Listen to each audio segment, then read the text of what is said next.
So, welcome everybody. Day 2, A New Earth by Eckhart Tolle. Fear, greed, and the desire for power are the psychological motivating forces not only behind warfare and violence between nations, tribes, religions, and ideologies, but also the cause of incessant conflict in personal relationships. They bring about a distortion in your perception of other people and yourself. Through them, you misinterpret every situation, leading to misguided action designed to rid you of fear and satisfy your need for more, a bottomless hole that can never be filled. So, when we talk about these three things, fear, greed, and the desire for power, these three things are one of the most important issues where all violence between nations is concerned, and in fact even our personal relationships in our day-to-day lives with our closed family members. The moment we start using the glasses of fear or the glasses of greed, and or even for that matter, if we try to see those relationships from the glasses, from the perspective of the desire for power, हमारा action बदल जाता है. That's the whole issue with this. Because अगर मैं किसी चीज को एक डर की नजर से देखूंगा, but natural, my perception or the mind's perception about that person, that situation, that event is going to be derived from the premise of fear. And that's not the true self.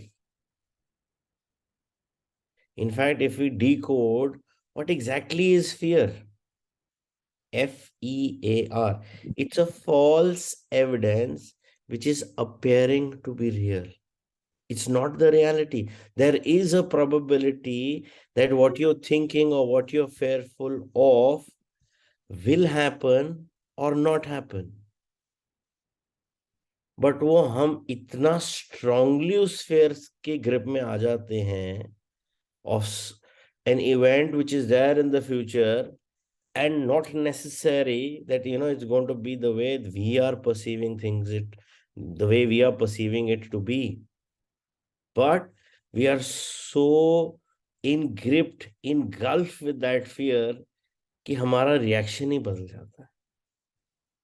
Similar, when we talk about when we look at any situation from the premise of greed, in terms of our relationships, our situations, our day-to-day meetings with people, or day-to-day happenings which are part of our day-to-day routine, हमारा perspective बदल जाता है. Because then it's the greed that is taking over, or it's the fear that is taking over, or it's the desire for power with which we are trying to look at the outside world.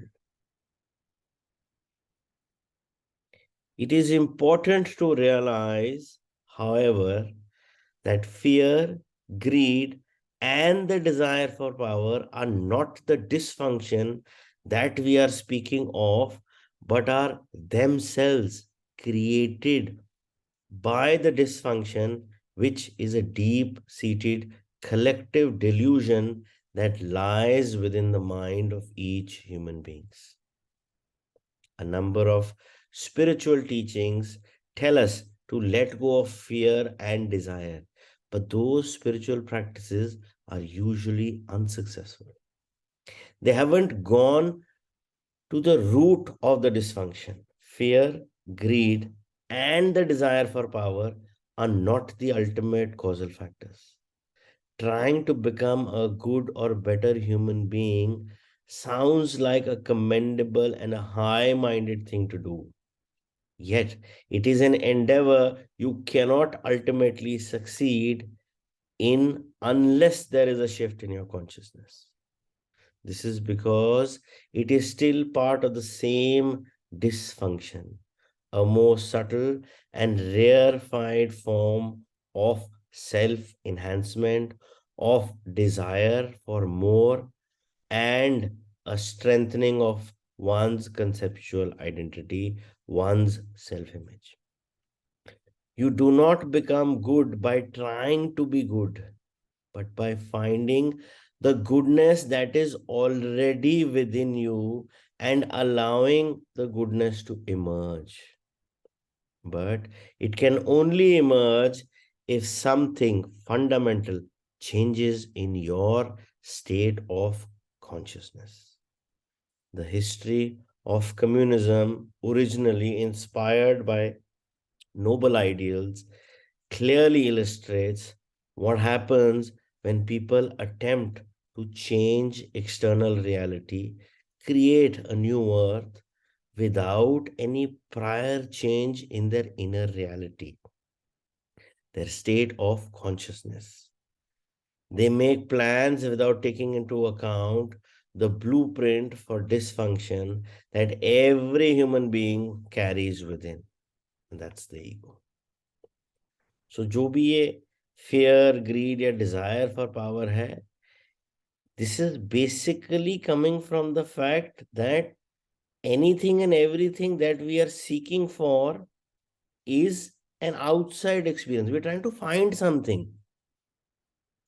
हम कुछ बाहर ढूंढ रहे हैं कि it's something which is not inside of me, but whatever is my reason for my fear, greed, or desire for power, when I'm using these three things to see the world, each and everything is projected outward. Whereas in reality, in basic simple sense, you do not have to find anything outside. Because जो बाहर है, it has a timeline. It's not eternal. But जब हम उसी perspective को external world से internal world में लेके आते हैं, अपने अंदर झांकने की कोशिश करते हैं, that is where we realise of who we truly are, a self realisation कि हु एम आई, मैं कौन हूं, रियलिटी में मैं कौन हूं. दुनिया ने नाम दिया है, I am so and so, I am so and so's son, I am so and so's husband, I am so and so's wife. That's given by the outside world. But in reality, you as an individual needs to ask, मैं कौन हूं, who am I? और जब हम वो चीज अंदर अपने आप से पूछते हैं, and we take a deep dive inside of us to discover who we truly are, that's where all these fear, greed, desire for power, because these are all coming from a limited perspective, a form perspective.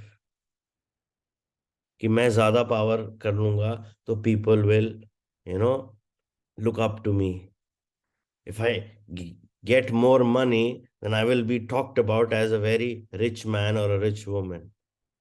So all these things have a vested interest, because ये कहीं ना कहीं outside world से जुड़े हुए हैं, which has a validity, which has an expiry. It's never the same, and it can never be the same. But who you truly are, जब आप अपने ट्रू सेल्फ को रियलाइज करते हो, समझते हो, देखते हो, महसूस करते हो, that is when you realise भैया मैं हूं कौन और मैं किस राह पे चल रहा हूं. So when we shift that focus from looking of what is outside of us to probably realizing and experiencing what is inside of me or inside of us, that is where that shift in your overall consciousness, in your overall wakefulness in your role, or awareness, whatever name you call it. But that realization will make you realize and value things and be in that state of acceptance of what is as it is. कोई उफर but नहीं लगेगा फिर. The arising new consciousness. Most ancient religions and spiritual traditions share the common insight that our normal state of mind is marred by a fundamental defect. However, out of this insight into the nature of human condition, we may call it the bad news, arises a second insight, the good news of the possibility of a radical transformation of human consciousness. In Hindu teachings and sometimes in Buddhism also, this transformation is called enlightenment. In the teachings of Jesus, it is salvation. And in Buddhism, it is the end of suffering. Liberation and awakening are other terms used to describe this transformation. The greatest achievement of humanity is not its works of art, science, or technology, but the recognition of its own dysfunction, its own madness. In the distant past, this recognition already came to a few individuals. A man called Gautama Siddhartha, who lived 2600 years ago in India, was perhaps the first who saw it with absolute clarity. Later, the title Buddha was conferred upon him. Buddha means the awakened one. At about the same time, another of humanity's early awakened teachers emerged in China. His name was Lao Tzu. He left a record of his teachings in the form of one of the most profound spiritual books ever written, Tao Te Ching. To recognize one's own insanity is, of course, the arising of sanity, the beginning of healing and transcendence. A new dimension of consciousness had begun to emerge on the planet. A first tentative flowering. Those rare individuals then spoke to their contemporaries. They spoke of sin, of suffering, of delusion. They said, "Look how you live. See what you are doing, the suffering you create." They then pointed to the possibility of awakening from the collective nightmare of normal human existence. They showed the way. The world was not yet ready for them, and yet they were a vital and necessary part of human awakening. Inevitably, they were mostly misunderstood by the contemporaries as well as by subsequent generations. Their teachings, although both simple and powerful, became distorted and misinterpreted.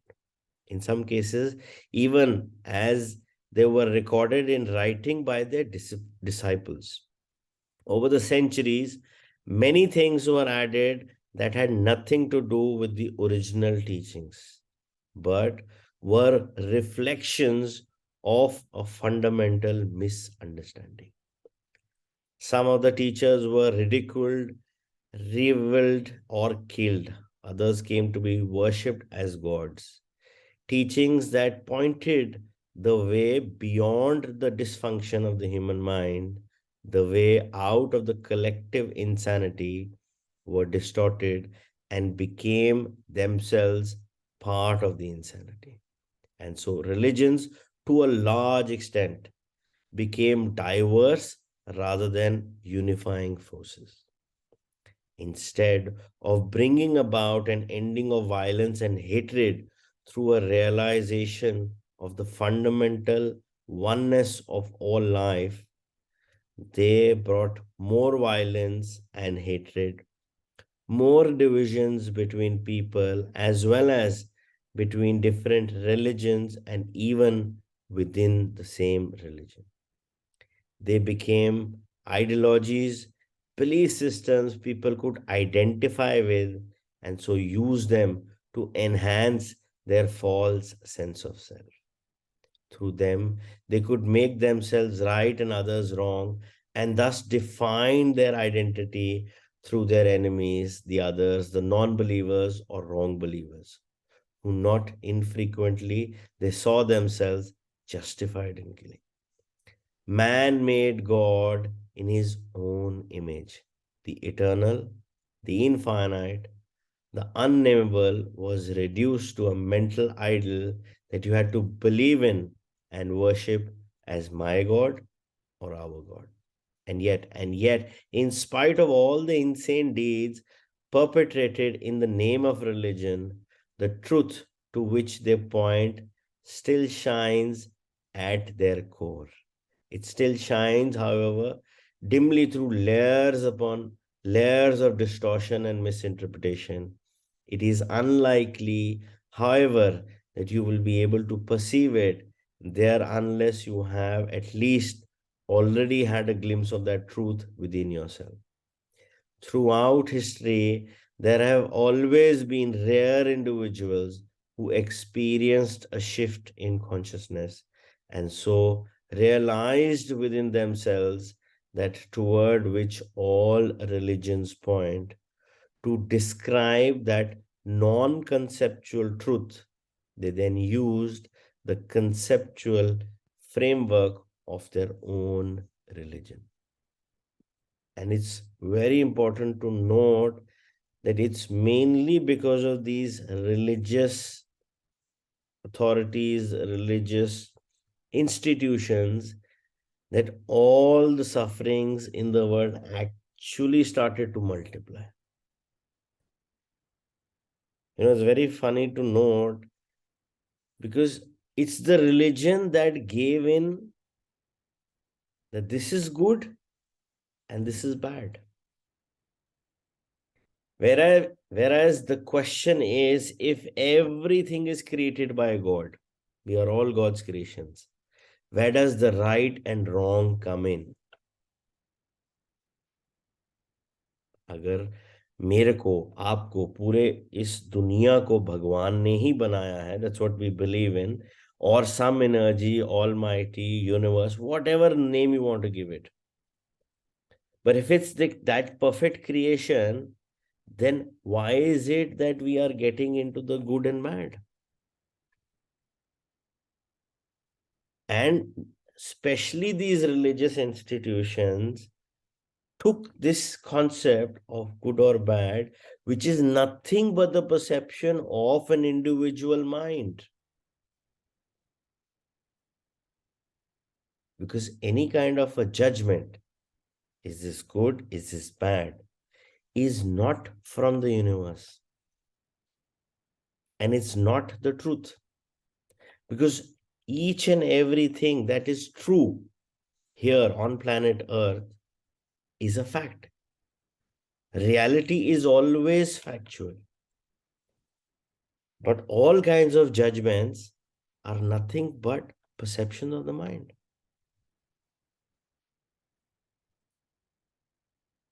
For example, if there is an outside event where, you know, it's, it's a very common example I use in a lot of my books. If it's raining outside, that's a fact. It is raining.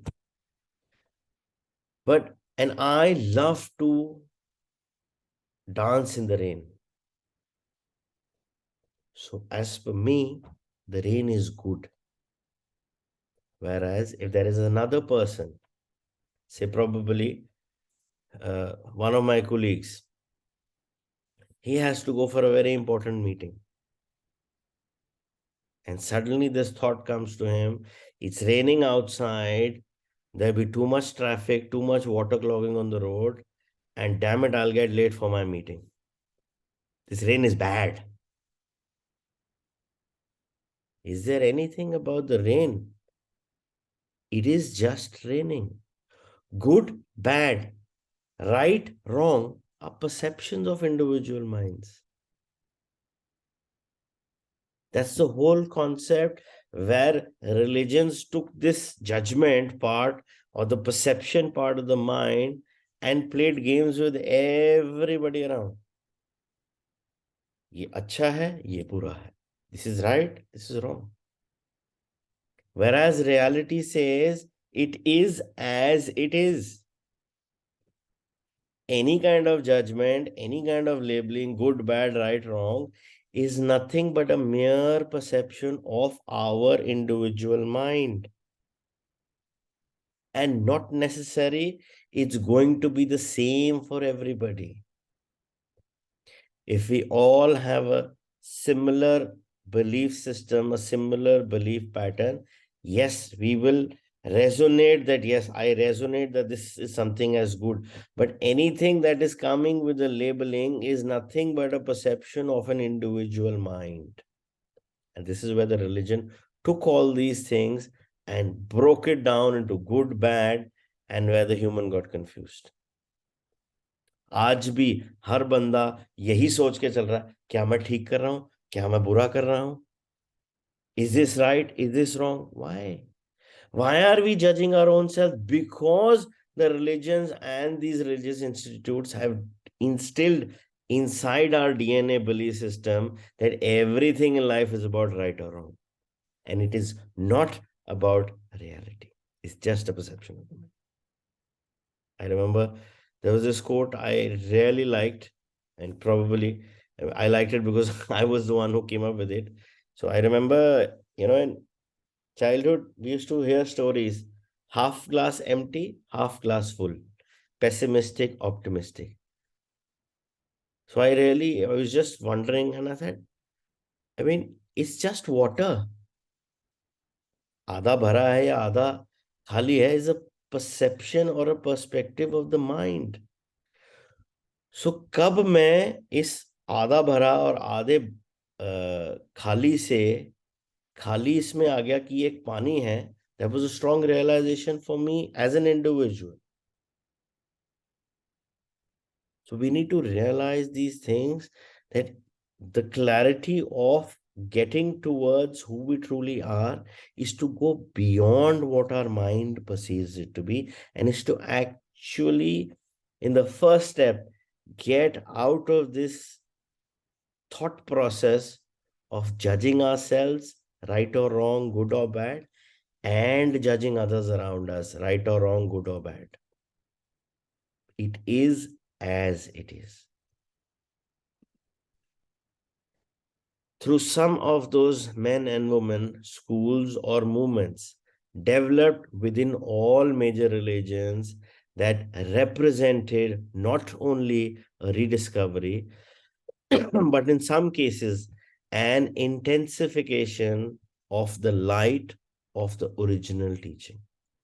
This is how Gnosticism and mysticism came into existence in early and medieval Christianity, Sufism in the Islamic religion, Hasidism and Kabbalah in Judaism, Advaita, Vedanta in Hinduism, Zen and Dogen Zen in Buddhism. Most of these schools were iconolastic. They did away with layers upon layers of deadening conceptualization and mental belief structures. And for this reason, most of them were viewed with suspicion and often hostility by the established religious hierarchies. Unlike mainstream religion, their teachings emphasized realization and inner transformation. It is through those esoteric schools or movements that the major religions regained the transformative power of the original teachings although in most cases only a small minority of people had access to them. Their number were never large enough to have any significant impact on the deep collective unconsciousness of the majority. Over time, some of those schools themselves became too rigidly formalized or conceptualized to remain effective. Spirituality and religion. What is the role of the established religions in the arising of new consciousness? Many people are already aware of the difference between spirituality and religion. They realize that having a belief system, a set of thoughts that you regard as the absolute truth, does not make you spiritual, no matter what the nature of those beliefs is. In fact, the more you make your thoughts, beliefs into your identity, the more you cut off you are from the spiritual dimension within yourself. Many religious people are stuck at that level. They equate truth with thought, and as they are completely identified with thought, their mind, they claim to be in sole possession of the truth in an unconscious attempt to protect their identity. They don't realize the limitations of thought. And unless you believe, think exactly as they do, you're wrong in their eyes. And in the not too distant past, they would have justified in killing you for that. And some still do even now. The new spirituality, the transformation of consciousness is arising to a large extent outside the structures of existing institutionalized religions. There were always pockets of spirituality, even in mind dominated religions, although the institutionalized hierarchies felt threatened by them and often tried to suppress them.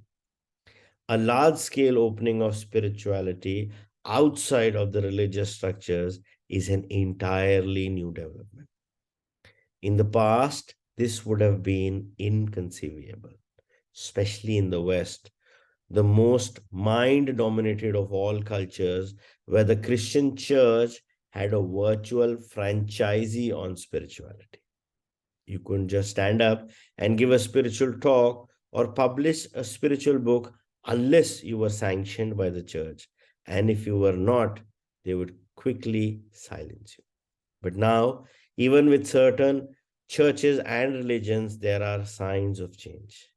It is heartwarming, and one is grateful for even the slightest signs of openness, such as Pope John Paul II visiting a mosque as well as a synagogue.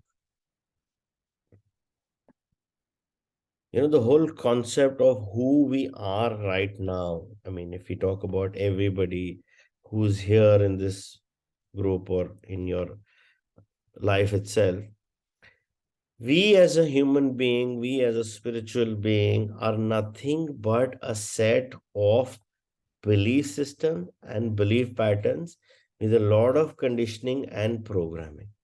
So if I say I am 41 years old, so there is a 41-year-old belief system that has been acquired by me through my teachers, elders, parents, siblings, uh, associates, and you know programmed and conditioned time over time with my own experiences, and deep down engraved as an individual personality right now sitting in front of you. And everyone is like that. Now the whole concept where we need to actually be open is, जो मेरी upbringing है और जो मेरे belief system है, जो मेरा thought process है, जो मेरी कंडीशनिंग है, या जो भी मेरी प्रोग्रामिंग रही होगी अभी तक, I cannot judge the other person based on my belief system. Because each and every individual will have a different belief system. They will have a different upbringing, different experiences, different set of conditioning and programming. So जो मेरे rules हैं based on my upbringing, my belief system, my conditioning, my programming are not necessarily going to apply to the other individual. और सारा concept जहां हम अपने आप को परेशान करते हैं और लोगों को परेशान करते हैं is we have this fantasy that our belief system, मेरी अपब्रिंगिंग में जो मेरे बिलीफ सिस्टम्स रहे हैं, जो मेरी कंडीशनिंग, जो मेरी प्रोग्रामिंग हुई है, that is the reality. And based on this false truth that is the reality, I am evaluating and judging everyone in my life. And every individual is doing that. There are hardly any exceptions to it. Whereas जो दूसरा बंदा है जिसको आप evaluate कर रहे हो, जिसको आप जज कर रहे हो, he is not even aware of these rules because he has had a different upbringing, he has a different set of beliefs, he has a different conditioning and a different programming based on his individual experiences. और वो बंदा अपने belief system को, अपनी conditioning को, अपने programming को अपने रूल्स बना के बैठा हुआ है, and he is also living in the other fantasy world that this is reality, this is the truth. That is why there are conflicts. So just imagine, किसी भी सिचुएशन में जब आपको कॉन्फ्लिक्ट होता है ना, just for a moment be aware in that moment कि am I judging this person based on my belief system?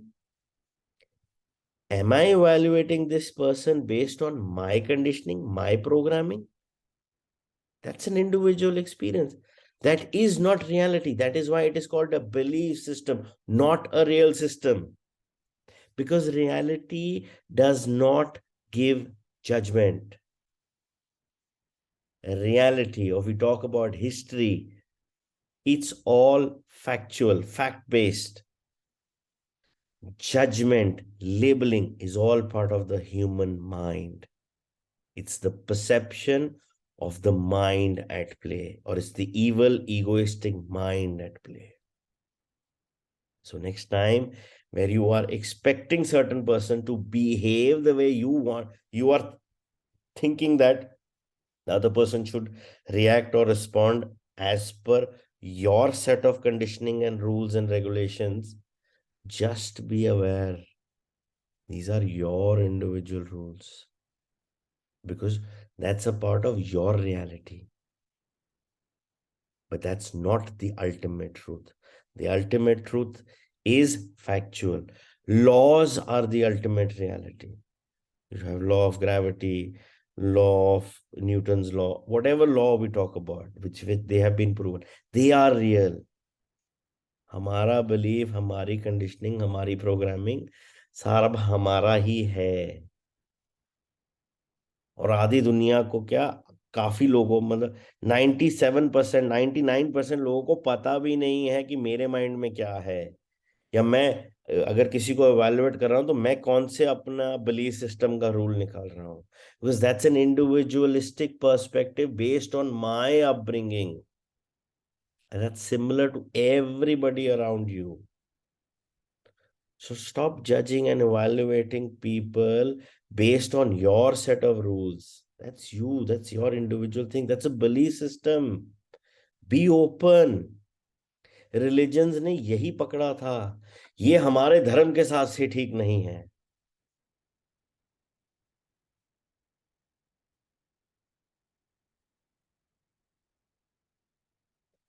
Partly as a result of all the spiritual teachings that have arisen outside the established religions, but also due to an influx of the ancient Eastern wisdom teachings.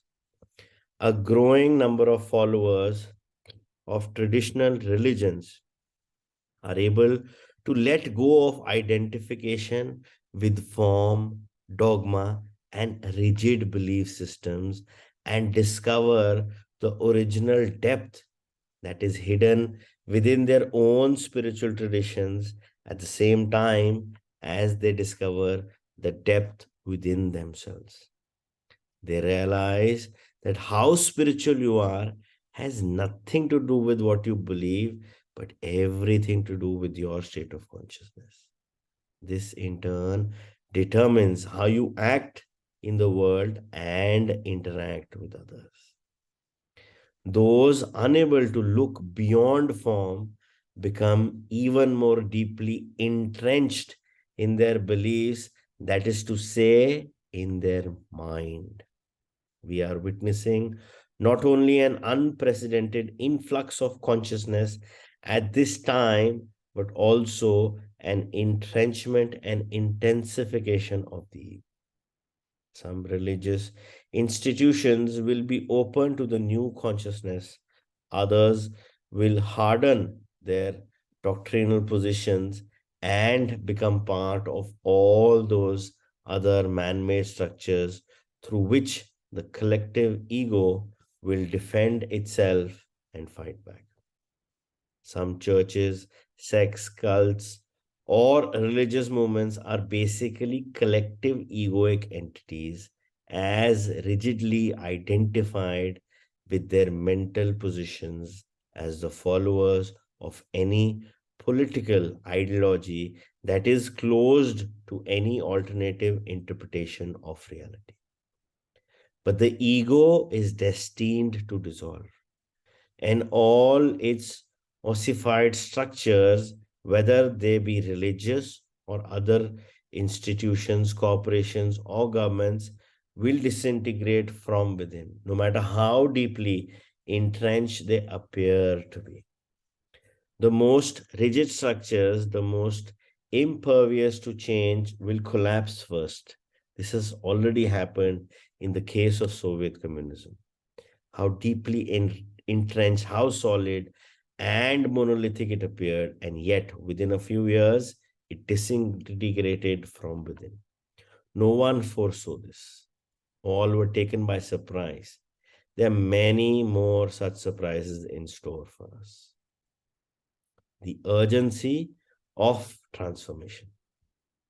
When faced with a radical crisis, when the old way of being in the world, of interacting with each other and with the realm of nature, doesn't work anymore, when survival is threatened by seemingly insurmountable problems, an individual life form or a species will either die or become extinct or rise above the limitations of its condition through an evolutionary leap.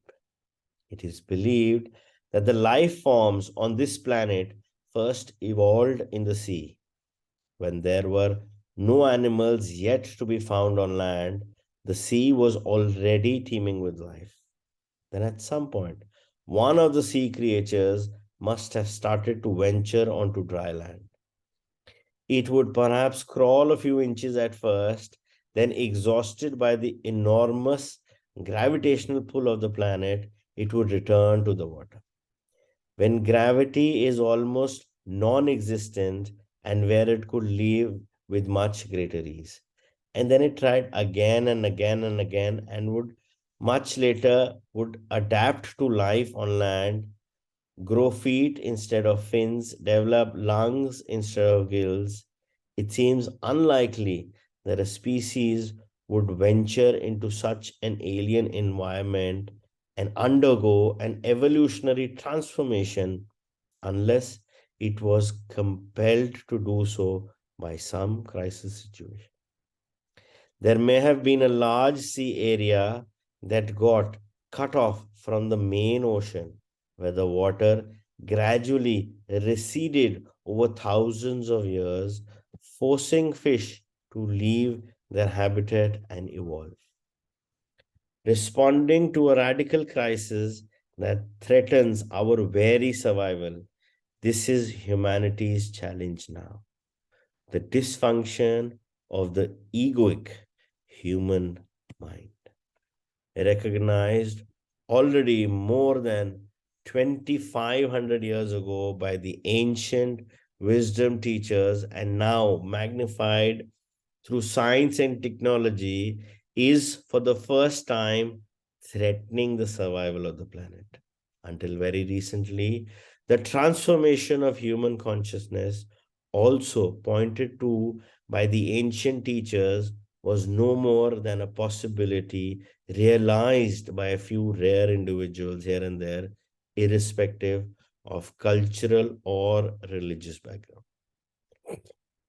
A widespread flowering of human consciousness did not happen because it was not yet imperative.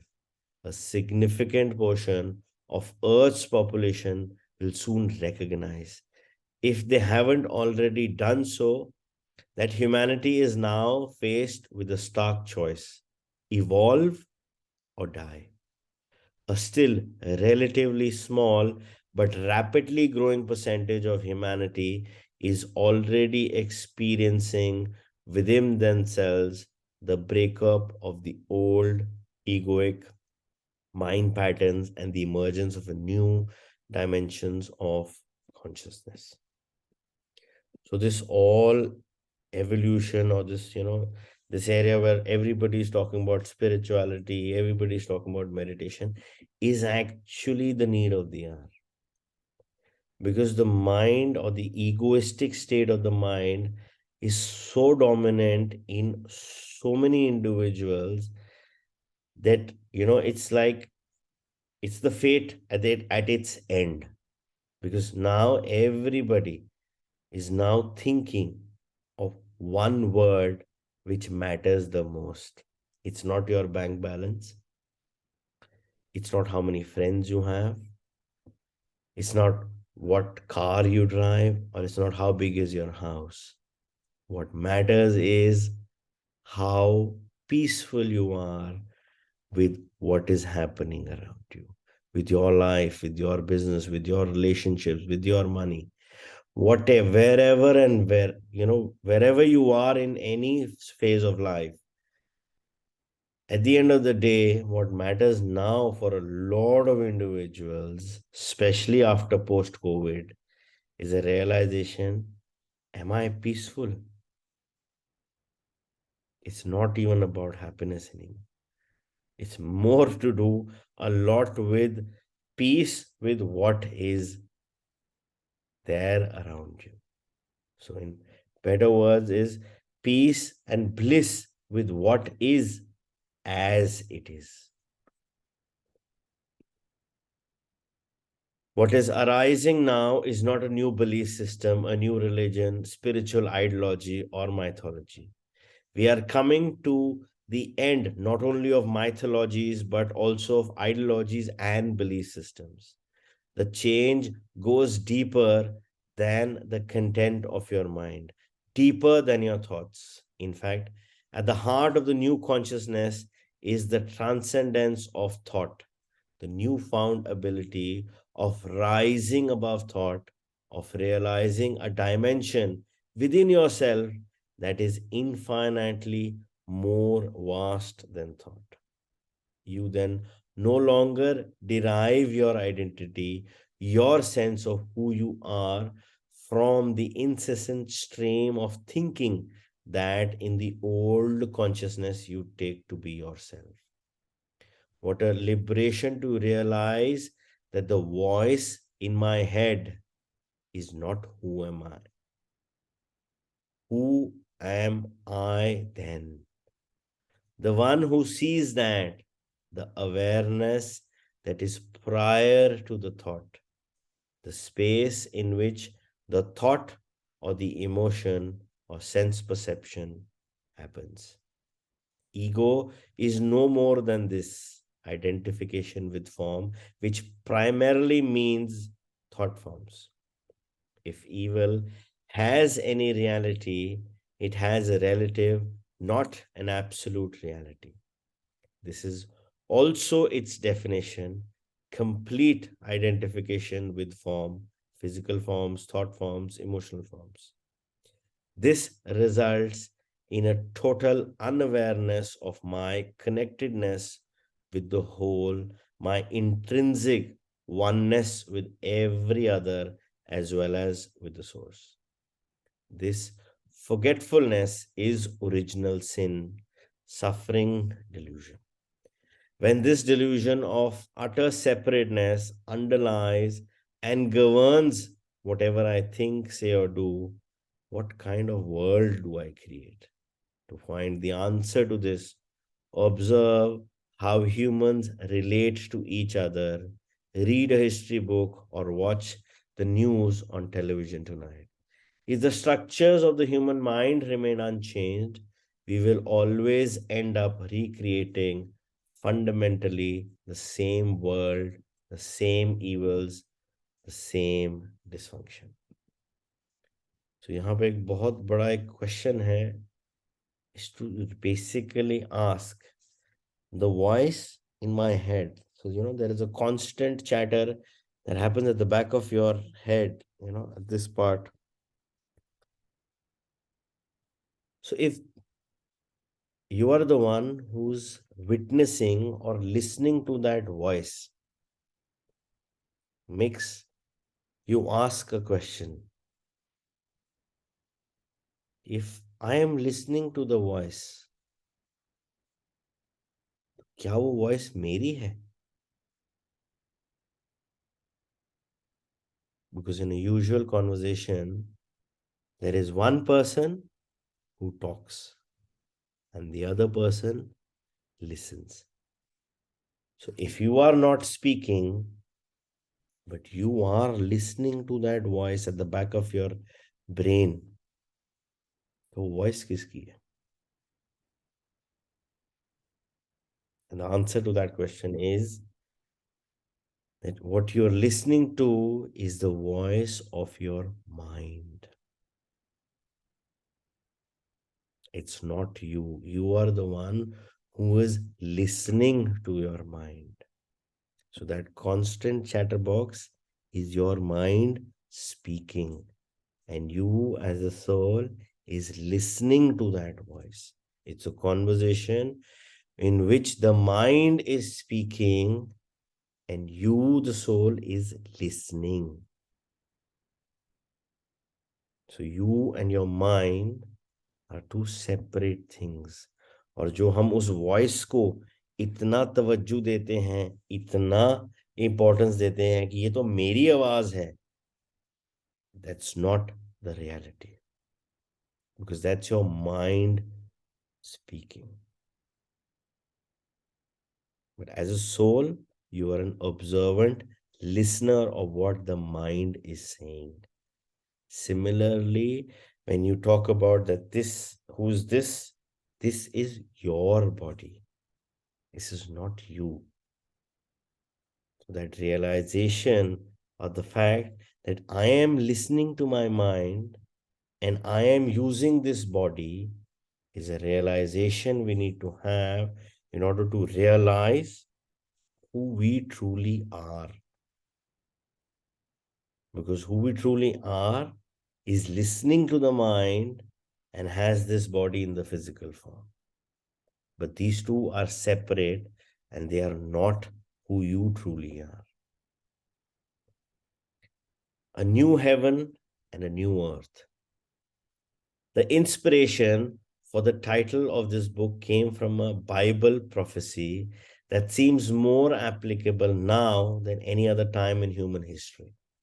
It occurs in both the Old and the New Testament and speaks of the collapse of the existing world order and the arise of a new heaven and a new earth. We need to understand that heaven is not a location but refers to the inner realm of consciousness. This is the esoteric meaning of the word, and this is also its meaning in the teachings of Jesus.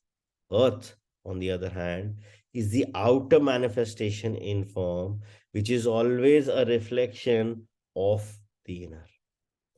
Collective human consciousness and life on our planet are intrinsically connected.